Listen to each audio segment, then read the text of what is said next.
Le cancer du sein, qui n'en a jamais entendu parler? Qui n'a jamais été touché par ce cancer? Par le biais d'une voisine, d'une amie proche, d'une mère? Très peu, me direz-vous. En effet, au cours d'une vie, sur 6 femmes, au moins une risque de faire un cancer. Et la probabilité pour que ce cancer soit un cancer du sein est d'une chance sur 2.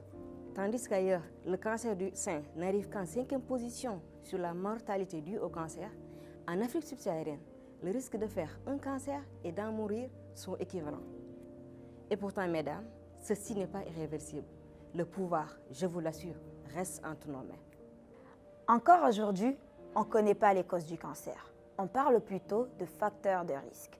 Ces facteurs de risque sont classés en 2 catégories, les facteurs non modifiables et les facteurs modifiables. Les facteurs non modifiables sont surtout dus aux effets de certaines hormones, en particulier l'œstrogène. Effectivement, cette hormone qui transforme une jeune fille en femme est aujourd'hui son principal ennemi. Les facteurs modifiables sont liés à notre environnement, à nos méthodes de vie. Nous sommes tous concernés. Bien que rare chez les hommes, le cancer du sein existe avec une prévalence de 1%.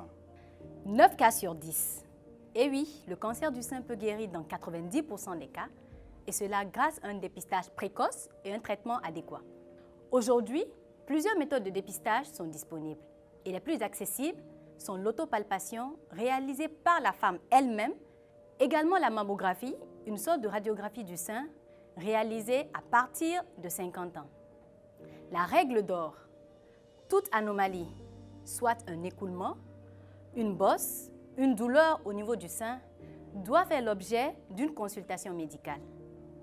Mesdames, palpez-vous, regardez vos seins et augmentez vos chances de survivre à un éventuel cancer du sein.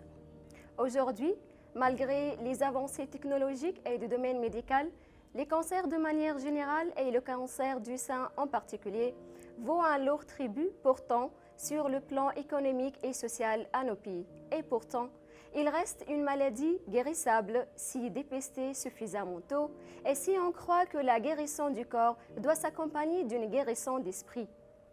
Ma mère, ma sœur, mon ami, si la maladie frappe à la porte, ce n'est jamais la fin. Tu étais, tu es et tu resteras toujours belle, sublime, combattante, courageuse, parce que tu es une femme.